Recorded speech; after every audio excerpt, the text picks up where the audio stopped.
எங்க ஏதாச்சும் தகுடுதத்தம் பண்ணி அந்த கொலகார பாவிகளை வெளியில எடுத்துருவீங்களோன்னு நான் பயந்துட்டேன். அந்த ஜட்ஜி வச்சாருல்ல ஆப்பு, 7 வருஷம் கடுங்காவல் தண்டனை. அடேங்க அப்பா, 7 வருஷம். எனக்கு இப்போ எவ்வளவு சந்தோஷமா இருக்கு தெரியும்ல. இத சொல்லதான் வந்தீங்களா? சொல்லிட்டேங்கல்ல, வெளியே போங்க. என்ன குத்துதா? சொல்லி காட்டுறேன்னு தோணுதா? இவன் நினைச்சது நடந்துடுச்சே. நாம ஆசைப்பட்டபடி நம்ம அக்காவை வெளியில எடுக்க முடியலையேன்னு மனசு கடந்து துடிக்குதா? துடிக்கணும்டா, கதறணும். உங்க குடும்பத்துல இருக்கிற எல்லாரும் ஒன்னா உட்கார்ந்து ஒப்பாரி வைக்கணும். அத பார்த்து சந்தோஷப்படத்தானே நான் வந்திருக்கேன். இத பாருங்க, கோர்ட் ஒரு தீர்ப்பு கொடுத்திருக்கு.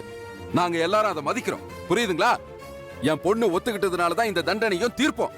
அவ செஞ்ச கொலையோட நியாயத்தை வச்சுதான் அவளுக்கு தண்டனையை குறைவா கொடுத்திருக்காங்க. பாய முடியா?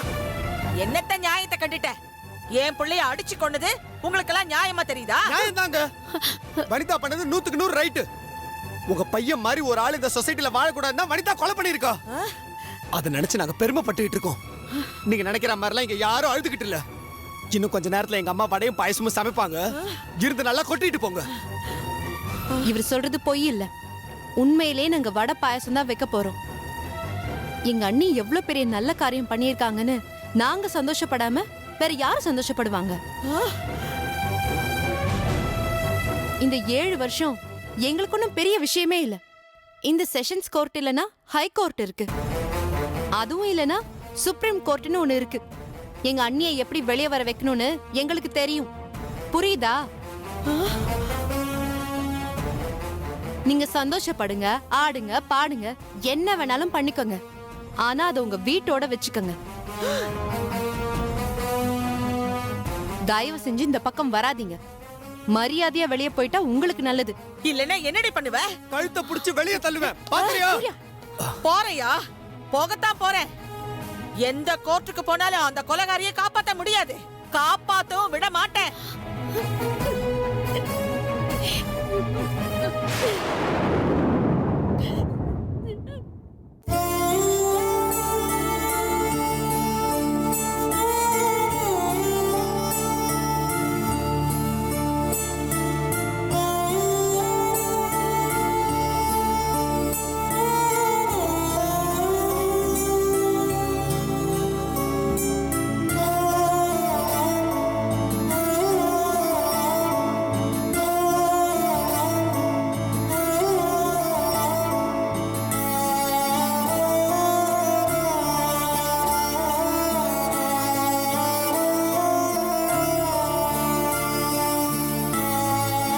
சாரி ரேணுகா, எங்களால முடிஞ்ச அளவுக்கு நாங்களும் முயற்சி பண்ணி பார்த்துட்டோம். ஆனா விதி நமக்கு எதிரா இருந்திருக்கு. கடவுளே, நமக்கு எதிரா இருக்காரோன்னு தோணுதுங்க. விமலோட டைரி கிடைச்சிருக்கு. அதை வச்சு எப்படியாவது இந்த கேஸ்ல இருந்து வெளியே வந்துடலான்னு நீங்களும் காயத்ரியும் எவ்வளவோ நம்பிக்கையோட பேசுனீங்க. ஆனா அந்த இன்ஸ்பெக்டர் முத்தையா தான் அந்த டைரியை கடத்திருக்காரு. ஆதாரப்பூர்வமா இதை நிரூபிக்க முடியாத வரைக்கும் நம்மால அவர் குற்றம் சாட்டவும் முடியாது. இல்ல பரவாயில்லங்க, எங்களை பத்தி கவலைப்படாதீங்க. கிட்டத்தட்ட எங்களுக்கு இந்த வாழ்க்கை பழக ஆரம்பிச்சிருச்சு. அது ஒரு அனுபவம்னு எடுத்துக்கிட்டு வாழ பழகிறது தான் எங்களுக்கு நல்லது. இங்க பாருங்கம்மா, தயவு செஞ்சு இப்படிலாம் பேசாதீங்க. ஒரு டைரி தான் கையை விட்டு போயிருக்கு. இன்னும் 2 டைரி காயத்ரி அம்மாட்ட பத்திரமா தான் இருக்கு. நிச்சயமா உங்களை காப்பாற்ற முடியுன்ற நம்பிக்கை எங்களுக்கு இருக்குமா. நீங்க வெளியே வந்துட்டீங்கல்ல, எங்களுக்கு அதுவே போதும் தண்டபாணி. ஆக்சுவலா நாங்க 2 பேரும் உங்களை நினைச்சுதான் கவலைப்பட்டுட்டு இருந்தோம். அப்படி சொல்லாதீங்கம்மா. உங்களுக்காக இந்த தண்டனையை நான் வாங்கி உள்ள இருந்திருந்தேன்னா உண்மையிலேயே என்னை விட சந்தோஷப்படக்கூடியவங்க யாரும் இருக்க முடியாதுமா. இந்த மாதிரி பேசுறதுக்கு கூட யாருக்குமே தோணாது. உண்மையிலேயே நீங்க ரொம்ப பெரிய மனுஷன் தண்டபாணி. ஆனா 1000 நியாயப்படுத்தினாலும் கொலை கொலை தானே. அதுக்கு தண்டனை கரெக்ட் தான். வேண்டாங்க, இந்த பேச்சை தயவு செஞ்சு விட்டுருங்க. உங்க 2 பேரையும் எப்படியாவது வெளியில எடுக்க நாங்க முயற்சி பண்றோம். உங்க வார்த்தை எங்களுக்கு ரொம்ப தெம்பா இருக்கு. ஆனா இப்பவும் சொல்றேன், என்ன வெளியில எடுக்க முடியலன்னா அதை பத்தி நீங்க தயவு செஞ்சு கவலைப்படாதீங்க. ஏன்னா தப்பு செஞ்சவன்னா தண்டனைய நியாயமா நான் தான் அனுபவிக்கணும். ஆனா எனக்கு உதவி செஞ்ச ஒரே காரணத்துக்காக ரேணுகா இந்த தண்டனையில மாட்டிக்கிட்டு கஷ்டப்படுறது எனக்கு பிடிக்கல. தயவு செஞ்சு ரேணுகாவை மட்டுமாவது எப்படியாவது வெளியில எடுத்துருங்க. வனிதா, நீ கொஞ்சம் சும்மா இருக்கியா? இத பாருங்க, எங்க 2 பேருக்கும் பொதுவானதா இருக்கணுங்கிறது தான் என் விருப்பம். தெரியும் ரேணுகா, உங்க 2 பேரையும் வெளியில எடுக்கிறது தான் எங்க நோக்கம். கண்டிப்பா அது நடக்கும். நீங்க தைரியமா இருங்க, நம்பிக்கையோட இருங்க.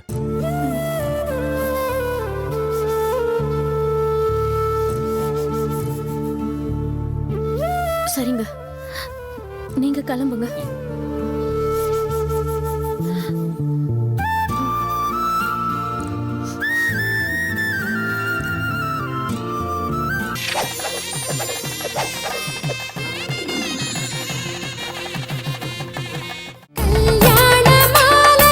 ஓட்ஸ் நான்லாம் பள்ளிக்கூட காலத்தில் படிக்கும் பொழுது ஓட்ஸ் அப்படிங்கிற தானியம் அப்படின்னு படிச்சிருக்கிறேன். இது நிறைய விளைஞ்சி குதிரைகளுக்கு போடுவாங்க அப்படின்னு சொல்லி படிச்சிருக்கேன். ஒட்டு மொத்தமாக அத்தனை அம்மாயி அப்பத்தா எல்லாரும் ஓட்ஸ் கஞ்சி தான். அதில் வேற ஒரு சில பேர் நினச்சிட்டு இருக்காங்க, ஓட்ஸ் கஞ்சி சாப்பிட்டா அப்படியே 0 சைஸ் இடுப்பு வந்துரும்ட்டு எல்லாரும் காலையில் ஓட்ஸ் கஞ்சி.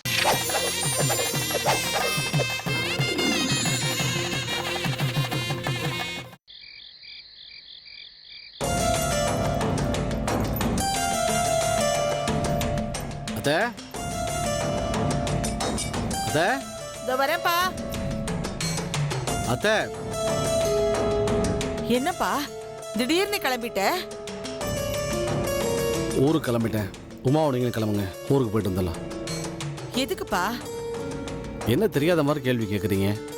இதுக்கப்புறம் சென்னையில் தங்கி என்ன பண்ண போறீங்க? சம்மந்தி வீட்டுக்கு போய் சண்டை போட்டுக்கிட்டே இருக்க போறீங்களா? இந்த ஊர் வேணாத்த. நடந்த எல்லாத்தையும் கனவாக நினச்சி மறந்துடுங்க. ஊரில் வந்து செட்டில் ஆகிற வழியை பாருங்க. வாங்க.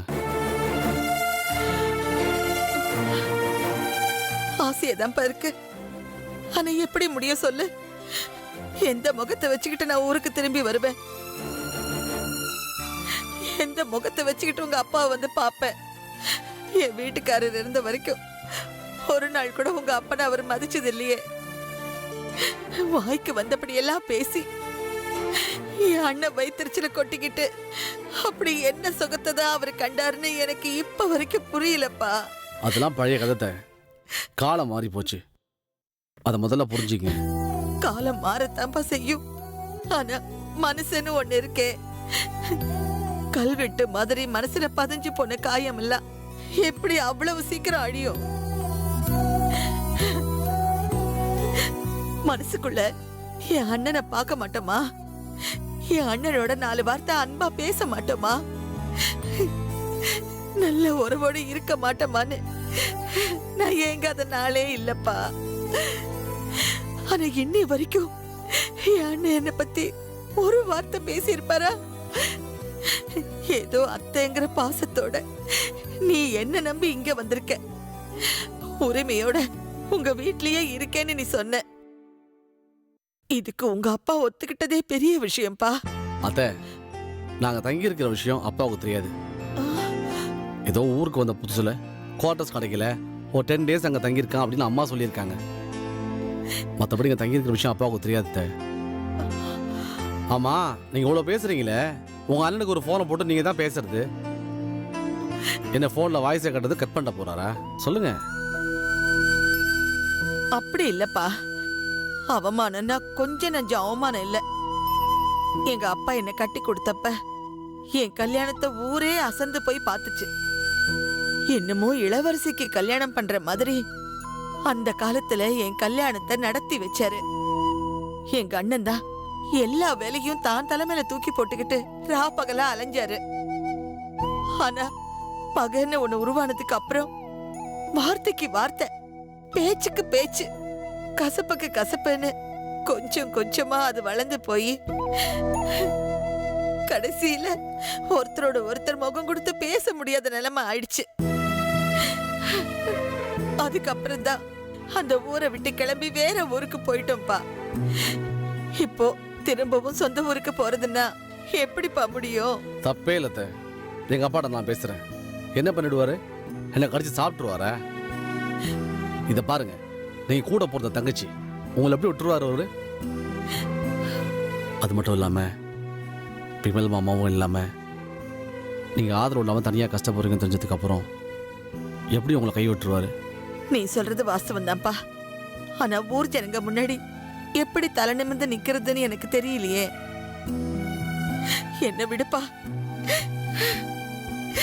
என் தலையெழுத்து இப்படியே போயிடுச்சு. சரிப்பா, நீ நல்லபடியா போயிட்டு வந்து சேரு. போயிட்டு திரும்ப வந்துருவல்ல? என்னப்பா யோசிக்கிற? அத்தை, நான் என்ன பிரைவேட் மார்க்கெட்டிங் கம்பெனியில் வேலை பார்க்குறேன். அப்படியே விட்டுட்டு போகிறதுக்கு போலீஸ் வேலை கவர்மெண்ட்டாக பார்த்து ட்ரான்ஸ்ஃபர் பண்ண தான் உண்டு. சரித்த, நான் அப்படியே கிளம்புறேன். நல்லபடியா போயிட்டு வாப்பா. அம்மா அப்பாவை நான் விசாரிச்சதா சொல்லு. என் தங்கச்சி எப்படி இருக்கா, நல்லா இருக்காளான்னு உங்க அப்பாவுக்கு நினைப்பு வருமானு கேளு. வரும்னு சொன்னாருன்னா எனக்கு ஒரு ஃபோன் போட்டு சொல்லுப்பா. அந்த சந்தோஷத்தை வச்சுக்கிட்டு நான் மிச்ச காலத்தையும் ஓட்டிடுவேன். அத்தை, அழாதீங்க. காலத்தால் சரி பண்ண முடியாத விஷயம் எதுவுமே இல்லை. எல்லாம் சரியாயிடும். நான் போயிட்டு வரேன். நீங்களும் உமாவும் பத்திரமா இருங்க. நான் கிளம்புறேன்.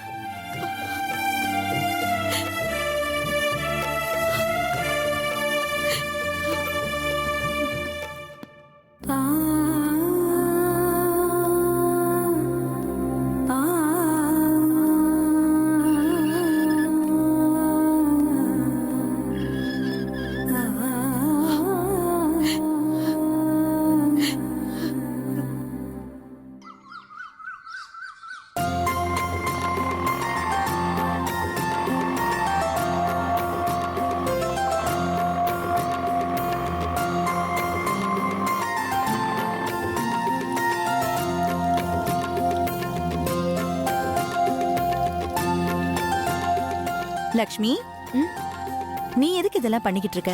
இந்த வேலையெல்லாம் செய்யறதுக்கு தான் நம்ம செல்லமா இருக்கல்ல. யார் செஞ்சா என்னம்மா? சும்மா உட்கார்ந்துட்டு இருக்கிறது நல்லா இல்ல. எந்த வேலை செஞ்சா என்ன? ஆமா, இந்த வாசல்ல கோலம் போட்டது நீதானா? ஆமாம்மா, நல்லா இருக்கா? ரொம்ப அருமையா இருக்குமா. இந்த வீட்டு வாசல்ல இவ்ளோ பெரிய கோலத்தை பார்க்கும்போது எவ்வளவு சந்தோஷமா இருக்கு தெரியுமா? அந்த காலத்துல பெருசா கோலம் போட்டு அழகு பார்த்துக்கிட்டு இருப்பேன். இப்ப அதெல்லாம் விட்டு போச்சுமா. கவலைப்படாதீங்கம்மா, நான் இருக்கிற வரைக்கும் டெய்லி கோலம் போடுறது என்னோட வேலை.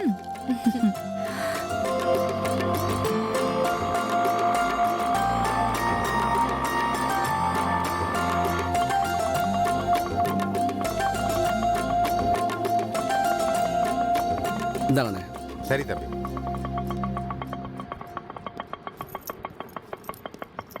மா ஆ, மா முத்து, லக்ஷ்மி, என் பையன் முத்தையா வந்திருக்கான். இரு வந்துடுற. முத்து, மா முத்தையா. முத்து, எப்படியா இருக்க? நல்லா இருக்கம்மா. நீங்க எப்படி நான் இருக்கீங்க? நல்லா இருக்கேன்.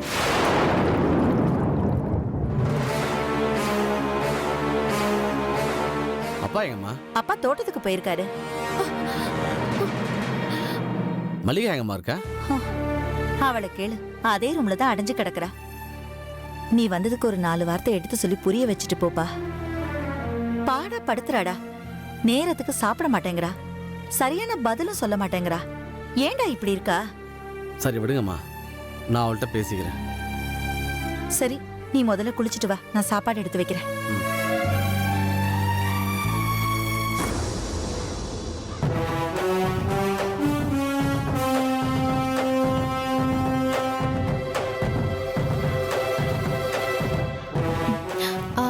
செல்லம்மா, நான் தோப்பு வரைக்கும் போயிட்டு வந்துடுறேன். குழந்தைய கொடுங்க. என்னம்மா நீ அம்மாவை பார்த்து நீயே ஒரு வார்த்தை சொல்லிட்டு போயிடலாமே. பரவாயில்ல, நீங்க சொல்லிடுங்க, நான் வந்து சொல்லிக்கிறேன். சரி, போயிட்டு வா.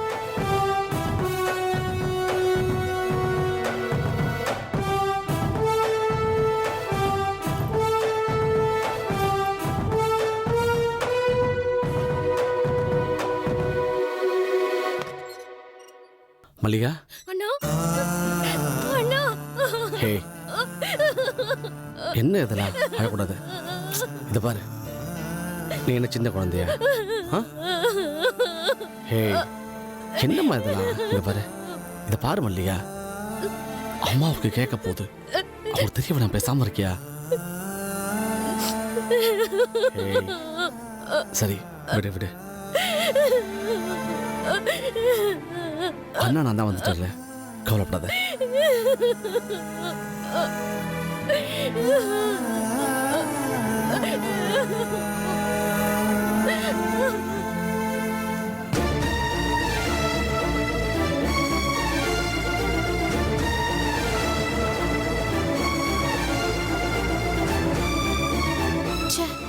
இப்படி திடீர்னு கிளம்ப வேண்டியதா வரும்னு நினைச்சு கூட பார்க்கல. என் மேல அவ்வளோ அன்பா இருந்த அவங்க 2 பேர்கிட்டயும் போயிட்டு வரேன்னு கூட சொல்ல முடியாம போயிடுச்சே.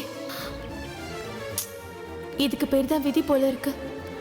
வாழ்க்கை ஒரு வட்டங்கிறது உண்மைனா என்னைக்காவது ஒரு நாள் திரும்ப நான் அவங்கள சந்திப்பேன். அப்ப என் நிலைமைய சொல்லி மன்னிப்பு கேட்டுப்பேன்.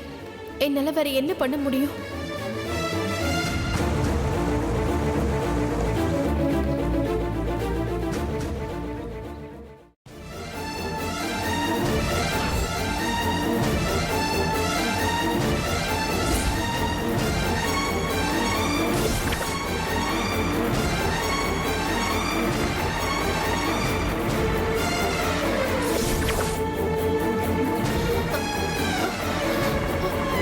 என்ன லட்சுமி, எங்க கிளம்பிட்ட குழந்தைய தூக்கிட்டு? ஐயா, அது குழந்தைக்கு உடம்பு சரியில்லாம ஆயிடுச்சு.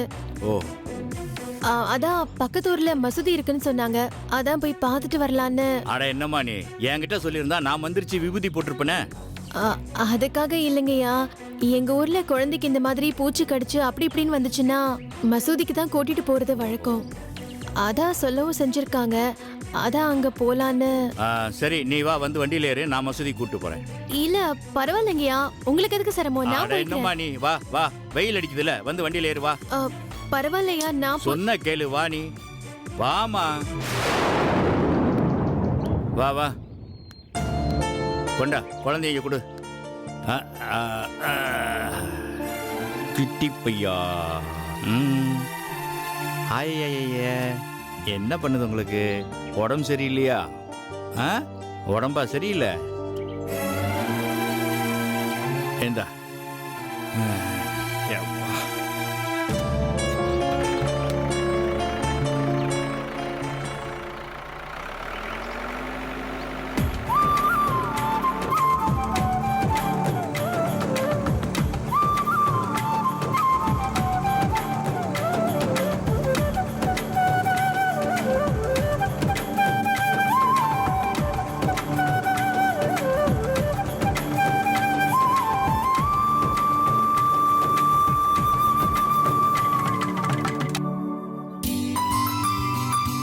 அண்ணா, தோட்டத்துக்கு போயிட்டு வரலாமா அண்ணா? ஆமாடி, உனக்கு இங்க இருக்கவங்களா மனுஷங்களா தெரியறது இல்ல. பெத்த தாய் என்கிட்ட ஒரு வார்த்தை பேசுறியா? இல்ல உங்க அப்பாவை மதிச்சுதான் ஒரு வார்த்தை பேசிருப்பியா? கடைக்கணிக்கு வந்திருப்பியா இல்ல கோயிலுக்கு தான் வந்திருப்பியா? எப்ப பாரு முகத்தை இடிச்ச புளியாட்டம் வச்சுக்கிட்டு அந்த ரூம்குள்ளே உட்காந்து கிடக்க வேண்டியது. இவனை பார்த்ததும் வானா வெளியில போலான்னு இழுத்துட்டு போக வேண்டியது. மா எதுக்குமா அவளை திட்டுற? ஆமா, ரொம்ப தான் பாசம் பொங்கி வழியுது. நீ தாண்டா உன் தங்கச்சியை மெச்சுக்கணும். ஆமா, ஏன் அண்ணன் தான் என்ன மெச்சுக்கணும், வேற யார் மெச்சுப்பாங்க? அண்ணா நீ வான, நாம தோட்டத்துக்கு போலாம். நீ கூப்பிட்டு நான் வராம இருப்பேனா? வா போலாம். டேய் இரு, டிஃபன் சாப்பிட்டு போ. உன் டிஃபன் வேண்டாம், ஒரு மண்ணாங்கட்டியும் வேண்டாம். அண்ணா நாம தோப்புக்கு போய் இளநீ சாப்பிடலாம். ஏய், உன்னை அப்படியே கொன்றுவேன் பாத்துக்கோ. ஊர்ல இருந்து இப்பதான் வந்திருக்கா, ஒருவேளை ஒழுங்கா உட்காந்து சாப்பிட விட மாட்டியா? நீ தான் பட்னியா கிடந்தே வாழ பழகிட்ட, அவனுக்கு என்ன தலையெழுத்தா? ஆமா, உன் இட்லியை சாப்பிட்டுதான் அண்ணன் பாடி பில்டர் ஆக போது பாரு. அண்ணா நீ வான, நான் உனக்கு இளநீ பறிச்சு சீவி தரேன். 4 இளநீ சாப்பிட்டா வயிறு திம்மன் ஆயிடும், உடம்பு ஸ்ட்ராங் ஆயிடும். நீ வான, நாம போலாம். ஏய் முத்து, நில்லுடா. நான் சொல்றத கேளு. ஐயோ, என்னவோ பண்ணி தொலைங்க.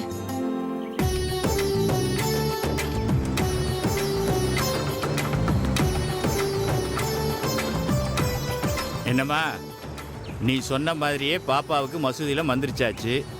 இப்போ உனக்கு சந்தோஷம் தானே? வாழ்க்கையில் அவங்கவுங்களுக்கு ஒரு நம்பிக்கை இருக்கும். ஆசைப்பட்டதை உடனே செஞ்சிடணுமா. இல்லைன்னா என்னைக்காவது ஒரு நாள் ஐயோ நம்ம ஆசைப்பட்டதெல்லாம் செய்ய முடியாமல் போச்சேன்னு நினச்சி வருத்தப்படுறதுல அர்த்தமே இல்லை. என்னம்மா நான் பாட்டுக்கு பேசிக்கிட்டே இருக்கேன், நீ ஒன்றும் பதில் சொல்லாமல் இருக்கிற? ஆமாங்கய்யா, ஆமா.